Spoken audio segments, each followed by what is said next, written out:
Hi everyone, it's Deniz here from Inspired Growth Training with the BDM Coach podcast show. And once again, I've got Darren Hunter with me today, and we are going to do a really cool and fun podcast today. It's all about 10 dumb things not to do. I mean, Darren. Well, and around the listing presentation, it's around new business, right? And I think it's great. You've got a good list here, and these are all the common mistakes that people make. These are the things that if you just take note of what they are and not do them, you're gonna be getting the new business. You're going to be doing really, really well. And these are things that could easily tick off a prospect that you didn't even know about it. You need to make sure that you are, the favorite all the way along. And these are the tripping points, aren't they, Deniz? These are things that tick people off, upset people, offend people. There's a whole heap of these that we want people to take note of. True, Darren, you don't want to have foot and mouth disease. And you've got a couple of good examples of what I did in having foot and mouth disease. And I do recall we were on a flight once and you tried taking advantage of putting me in that uncomfortable position. We'll get to that when we cover it. You can't even remember. I'm looking at the look on your face right now. You're gonna throw me under the bus, aren't you? No. It's throwing myself under the bus, but that's okay. I do remember. So let's get on. And Deniz, this is a really good one because this came out of the secret shopping, right? That we did, and we did a whole pile of secret shopping. Everyone, if you want to see the fun, the dirt, the ugly stuff, just go to Secret Shopper Files podcast. We've got a number of there where we did our secret shopping and we did podcasts on it. Sydney, or it was Adelaide or Auckland or Wellington or Phoenix or Florida, Orlando, whatever. Go to the Secret Shopper Files podcast. But Deniz, the first dumb thing not to do is the dumb thing is taking your sweet time in returning a call when a person's left a message on new business. Oh, totally, Darren. So many times, and I found this when I first started coaching, a lot of people used to say, I'll make that call to that new business inquiry when I'm in a better mood. Okay, I get that. I get the fact that you want to call them when you're in a better mood, but they may leave it to the last part of the day or the next day. I'm like, no, that's so silly. You want to get onto them straight away. These potential landlords, when they're calling you, they don't know something. So they're ringing and asking. 1 hour for them is a long time. Get on the phone. Even if you have a system in place where someone else can email them something, but get onto them straight away. Call those people as quickly as you can. Technology today, it's all about the now, right? There's a real sense of urgency, everybody. Absolute sense of urgency. Just like someone's rang and said, "I'm sorry, you need to come to the school. Something bad's happened with one of your children." You're going to give a total sense of urgency. You need to give this total sense of urgency. All right, the next one, Deniz, is dodging the fee question. That's another dumb thing. Number 2, dodging the fee question. Tell us about that one. Oh, look, so many times people would ring up and a potential landlord, sometimes they don't know what to ask. They don't necessarily say, "Oh, how are you going to manage my property?" The only question they know to ask is, what are your fees? Because they may think that you all do the same thing and they're going to base their decision on fees, right? So it's your job to educate them. And if you're going to hide behind them and say, "Oh, sorry, I don't give out my fees," you've got that sense of you're hiding something from them. Right? So be open and transparent. But when you do give your fees out, back it up with some statistics. I mean, Darren, your book covers this as well. So does mine. We do cover it, but don't hide behind your fees. Don't hide behind those questions. Be positive, have the right energy, and tell them what the fees are and why. This is why they are, So you've got to be so open with them. Darren, I did say to a lady once when she rang up and she asked me, and I said, "Look, if you're after the cheapest agent, I'm happy to refer you to somebody else." And she said, oh, sorry, I didn't know what to ask. I just, my bank needed to know what the fees are going to be. And I know you guys are good and I want to use you, but I needed to know what your fees are so I know what my return on investment is going to be. That's called foot and mouth disease, right? So be open, be transparent, have that positive vibe, and let them know what your fees are. And we've actually covered that actually in a chapter, one of the secrets in my book, the PM Fee Script Secrets. And we do a whole chapter on what are your fees and how to deal with that, Deniz, and there's a lot of your teaching in that book. But let's move on. Okay, now don't just show up. So you've spoken on the phone, then you show up just to the listing presentation. You're saying, Deniz, there's a lot of stuff you should be doing in between. What is that? Darren, I used to love turning up to appointments, knowing that my rivals didn't do any of this, and I did it. So I had 3 touch points before I even turned up to the appointment. So once you get off the phone, right, you've booked your appointment, don't just turn up. You should be creating a calendar invitation, put the address, the name, because you should have got their email, you should have got the address, put it in there, because they'll get a notification, right, that you've created a calendar invite, and then they'll also accept it. So that's one touch point. Second touch point is actually email them, confirming the discussion that you've had on the phone, confirming the appointment, and then you add your pre-listing email to that as well, right? That's another podcast altogether. Well, the pre-listing email template, everybody, Deniz has actually outlined it in his book, the PM Lead Secrets.com. Just get it, everyone. We've paid for the printing. You just got to pay for the shipping. The PM Lead Secrets.com. It goes through these 3 touch points that you need to do with the pre-listing email, Deniz, an SMS video, all of those sort of things that you need to be doing. It's covered in the book. It's all there. It's the most comprehensive rent roll growth book you're ever going to get your hands on. It may as well be on your desk, on your coffee table or whatever. Grab a copy. So pmleadsecrets.com.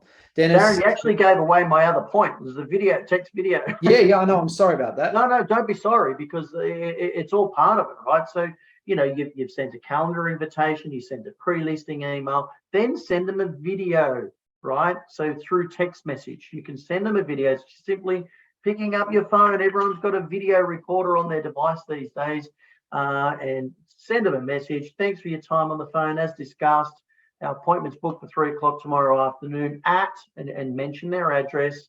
I always say 52 ABC Street, and then look, and I have emailed that information through for you. You ask questions about, so they may have asked, how do you prepare the house for rent? Send them some information how to prepare the house for rent, right? So you're sending them a personalized message. So that's some really good touch points. So you're setting the clients up for where do I sign versus what are your fees. Yep. All right, next one. Don't rely just on your listing kit. And this comes to mind, Deniz, certainly with a listing kit, you've got to be showing people how you do, for example, your ingoing inspections or your property condition report. You should be a show and tell, not just telling them what you do, show them what you do. And the good thing is with Inspection Manager, with their ingoing inspection, their digital ingoing inspection, you can now put in virtual tours. You can actually embed a virtual tour inside your electronic ingoing inspection, property condition report. Talk about wow factor, Deniz. You show that to people in a listing presentation, it's going to blow them away. I want you to check it out for yourself. Just go to inspectionmanager.com.au, check it out, get that into your listing presentation to really impress owners on how different you are from your competitors. Otherwise, they're just going to focus on your fee. But anyway, over to you, Deniz. What are some other things they should be doing and not just relying on a listing kit? Yeah, well, I mean, if you're going to, I remember the first time I saw a presentation, my boss at the time was going through the folder and I'm going, oh my goodness, these people, they're not even listening. They're not even engaged. So you can't just sit there and go through a presentation. The listing kit is something for you to have when they ask a question. They may ask about landlord's insurance. That's great. I've actually got some information here for you. Bang, and you can give it to them, right? But don't rely on that information to win the business. If you're going to go there and just go through your listing kit, that's not a great way of building rapport with them. All right, well, next one, Deniz, the next dumb thing not to do is is don't just rely on your brand. So that's interesting, because some will say, well, I'm the yellow brand, or I'm the red brand, or I'm the green brand, or I'm the blue brand. I can trust that. Well, why is that an issue, Dennis? Why is that a dumb thing to do? Well, it's great to be part of a brand, or whether you're absolutely independent or whatever, right? You should have pride in who you are with. You should love the business that you're under. But if you're relying on that to win the business, you're not going to be selling your services to them. It doesn't matter what the brand is, who you are. The people don't make a choice based on the brand. They're making a choice on the person and the systems and procedures your office has got. I see so many people, oh yeah, I'm part of this group, and our name is this, that, and the other. I'm going, boy, oh boy, oh boy. That's not the way to win the business. Don't rely on that. It's your points of difference that wins the business. And a brand is not a point of difference. No. And it gives you credibility. I mean, look, it does. Two offices start up in an area from scratch. One's going to get more trust faster than the other if they're under a well-known brand. That's how these franchises work. They give you a certain level of credibility, but they're not going to get you totally over the finish line. Your points of difference are going to do that. All right, Dennis, let's have some fun. Another dumb thing not to do, actually say, is don't say stupid things. Well, give some examples. Yeah, this one hurts because I did it twice in one day. and look, okay, I thought she was pregnant. Okay, I know I can just hear everyone go, you did that silly thing. You thought she was pregnant, and you made a talking point of it, didn't you? Oh, I did. It was foot and mouth disease. And I can't believe I said, oh, look, when are you expecting? Fantastic, you're expanding the house, etc. Because they said they're expanding because the family's grown. The family's grown. She actually gave birth to the kid the baby 2 weeks ago, and she had that bump still. Anyway, I've done the same thing myself, Dennis. I could have crawled into a hole, and she had a really round belly, just like she was midterm, and I said the question, and the bad thing is I knew that lady, she already had a lack of confidence, and she would have gone home and probably cried after that, after I mentioned when's the baby due. I just dumb. What it does, it turns the whole conversation into a negative mindset. It's horrible. Now, what I was talking about at the beginning of this podcast, Darren, is we were on a flight together, and the stewardess, you could clearly see she was pregnant. She was a tiny girl. She had that like a big basketball hanging out. It did. And you said, Dennis, why don't you ask if she's pregnant? I said, no way.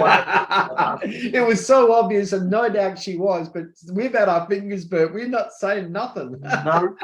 It could have been a tumor, and that's how much luck I would have with that. Now, Dennis, you also mentioned about pictures on walls, and how can you get in trouble that way? Yeah, look, you've got to be really careful, even about particular furniture. One presentation, there was a picture of the bride and the groom, and I said, oh, that's a lovely picture, that it's lovely. And he said, and the gentleman, because I was doing the presentation, he actually said, oh, look, we got divorced 2 years ago. I just haven't taken the pictures down. So it changes the energy in the room, right?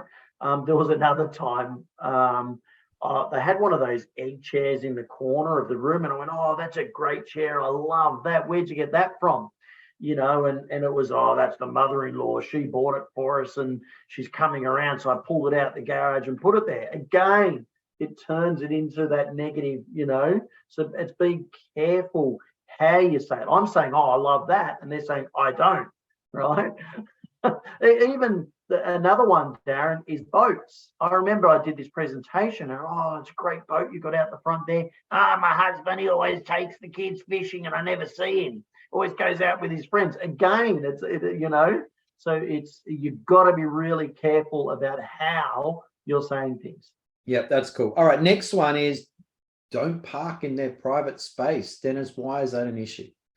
I used to love this one because I'd turn up to the property, and I used to own a Holden Commodore. It was a wagon. It had really, really beautiful mags on it, shiny chrome mags. And people used to, I remember I had a presentation and straight away, oh, they're nice wheels. I was being judged on, and the tonality wasn't good. He thought I was driving this big fancy car. It was a Poland Commodore, for crying out loud. So I didn't park out the front, and I never parked on the driveway, because we know what it's like when we're leasing properties and the tenant beats us there. So how does that make the owner feel if we're driving on their private property? So I used to ask permission. Hey, I notice you're on a bit of a main road. Is it okay if I park on the driveway? Yeah. Yeah. And it is, it's just moving into people's private space, and you park there unnecessarily, and you could, you know, offend someone and you weren't even aware, and you missed out on the business and you didn't know. So, all right, next one, Deniz, is offering, you know, well, not offering to take your shoes off. So that's a dumb thing. Please explain. It is. So this one actually segues from the last one. I used to mix the two. I'd blend them because, you know, I used to turn up and I'd take my shoes off and then I'd knock on the door. Okay, sometimes they already open the door and you're there, but I'd be taking my shoes off, and a lot of the time, depending on the culture, they would just say, "Oh, leave your shoes on, leave your shoes on." Some cultures, take your shoes off, especially if you see a basket there. Always do it, because if you can't respect their home, right, and you're entering as a guest, how are you going to expect them to trust you, right? So they used to say that. They'd say, "Oh, no, we totally, you know, I've got to respect your home." We do the same thing for our potential tenants. We have a mat out the front, and we advise them that they have to take their shoes off. So we're watching that as a potential, all of our potential tenants, to see if they can respect your home before it's even theirs. So I'm showing them a point of difference. Mr. and Mrs. Smith, if you notice, I didn't park in your driveway either. Oh my goodness, our leasing agent would go off if the tenants parked there. You know, that's how strict we are on what we're looking at. So it's things to do, but I never bagged out. I never said, "Oh, did the other agent offer to take their shoes off?" Right? So it's really, really. You're just making sure that you're being respectful.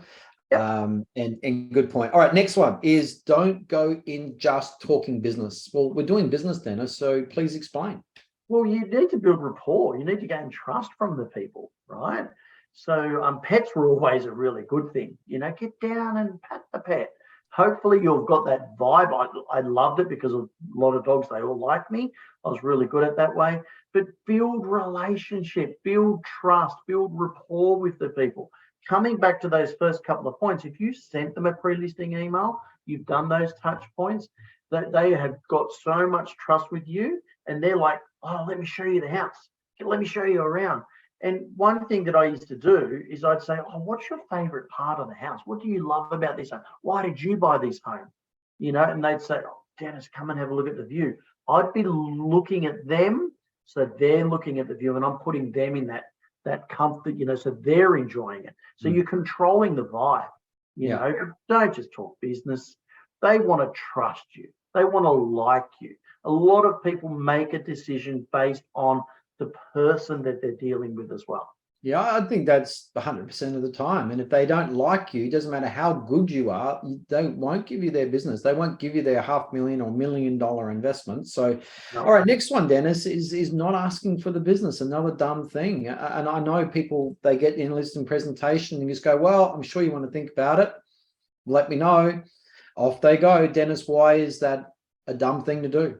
Because another person is going to be walking in, doing a presentation after you, or they've been in there prior to you, right? And they're going to be asking for the business. You never presume. We've actually done a podcast on this, the BDM Coach podcast show on presumption. So you could go back and listen to that one. You should never presume. You should always ask for that business. You know, there's several ways of doing it, but one of my favorite ways, if they ask me a question around the type of marketing, great question, Darren, really appreciate it. It's really important how we market the properties. We believe that because of our video marketing, our virtual tours, our what do you call it, maps? I've gone blank. The floor plans and professional photography that we've got, we are attracting better quality tenants. Let's sit down. I'd love to go through our authorization form with you, and I'll explain how we market the property better. So I'm going in for the close. And then another easy way of asking for the business once you've gone through is simply saying, Darren, it's been great meeting you. I really do like your property. Your property is a great fit for our management. We would love to continue to have a relationship with you and find you the best possible tenant that we can. And we'd like to start that now. So just having a look at the BDM Coach podcast show with previous episodes. Well, just turn that. I'm just actually opening it up now, guys. We've actually, I haven't got it in front of me here, but go back to, I think it's episode 13 or 14, thereabouts, where we get right into, I think it's 14 ways to close. But we do have, just scroll back, everybody, and you'll see there's a whole episode just on closing. It's one of the best. We could take it out and write it up, put it in a chapter in a book. It's that good. So just go back into the archives there in the BDM Coach podcast show, find it, 14 ways to close or something like that. But just get good at closing. Ask for the business. Otherwise, the next agent's going to do it. They're going to stitch it up and you're going to go, why did I miss out on that? So, all right, last dumb thing not to do, Deniz, is not following up, the F word. Now, I know with our secret shopping, when we did that, nobody followed up. No one called you back. Out of the hundreds of agents that we spoke to with secret shopping, just go to Secret Shopper Files podcast, and you'll see the wreckage and the collateral damage that agents do to themselves, and wonder why they can't grow their rent rolls, simply because they don't know how to deal with new business properly. So, Deniz, tell us about this lack of follow-up and this F word disease that's in the industry. It's such a dumb thing. Darren, on average, 87% of the people don't follow us up. If you want to grow your rent rolls, simply follow up. Yes, you can ask for the business, like we said at the last point, but sometimes they really do want to have another person. You may not have won them over enough. You haven't sold your points of differences to them, so they still want to shop around, right? Following them up is such a simple thing, because I know that 87% of the agents won't. So if you do, you've already increased your percentages of your closing, right, to be able to win the business. It's a simple thing to do. When I was looking to buy cars, I went to several car yards. Not one sales agent rang me. None of them. If I was selling cars, I know just by following up with those people coming in, showing some politeness, customer service, you need to have a system of follow-up, everyone, because quite frankly, the dumbest thing we can do is assume that everybody's ready to go right away. Everyone's in a different journey, and they may rent it out in 2 months' time. They may change their mind, and you just got to keep in touch with them on a regular basis, have a system of follow-up, have a pipeline that you're managing, having a CRM that's going to manage that, and just keep in regular contact with people. And when they're ready, you're likely to get it because you're the only one that did follow up. And we cannot ever assume that people are red hot, ready to go now. Real estate salespeople will tell you that all the time. They're doing appraisals, but doesn't mean that that person's ready to sell now. And they get disappointed, Deniz, because they didn't close it. But there's for reasons why you didn't get it. And follow up may simply get you the business because you did stay in touch with them. And things happen, life changes, circumstances change with people, and you want to be top of mind when they're ready to press the go button. So, Deniz, I think that's a really, really good series, everyone. We want you to be part of it. Just go to the Top Growth podcast show as well. We go a lot into rent roll growth strategy depth, a lot more than we are in the BDM Coach podcast show. But also we want you to join us at the Top Growth Academy, where we're going to teach you how to grow. It's going to be over a 12-month period as part of our membership. It's group coaching, but just go to igtmembership.com. We want you to be a part of it. Deniz and Michael will be your coaches there. There will be a level of accountability we're rolling out there as well. And of course, get Deniz's book. Just go to the pmleadsecrets.com. Get your book. We've already paid for the printing. You've got to pay for shipping. And Deniz, if people do want to book into your diary and have a chat about membership or about coaching or anything like that, what is the link that they can go to book straight into your diary? What is it? growmyrentroll.com, and they'll be able to book in a complimentary time, Darren, to spend, so they can have a catch up, let me get to know them, ask some questions and see where we can help them, whether we're just giving them some easy tips on how to help convert more business, or to have discussions about those rent roll growth training that we do have, because there's plenty of options to choose from. Yeah. All right. So growmyrentroll.com. All right, everyone. Deniz, I think we're done. Take us out. Yeah, thank you everyone for listening in. Thank you, Darren, for being part of the BDM podcast show once again. Easily some great things, fun reminders of mistakes that I've done, that Darren's done during presentations. But if you can master those simple things that we've covered, you are going to convert and win more business. If your business isn't on fire, give us a call. All right, take care, everyone. Thank you.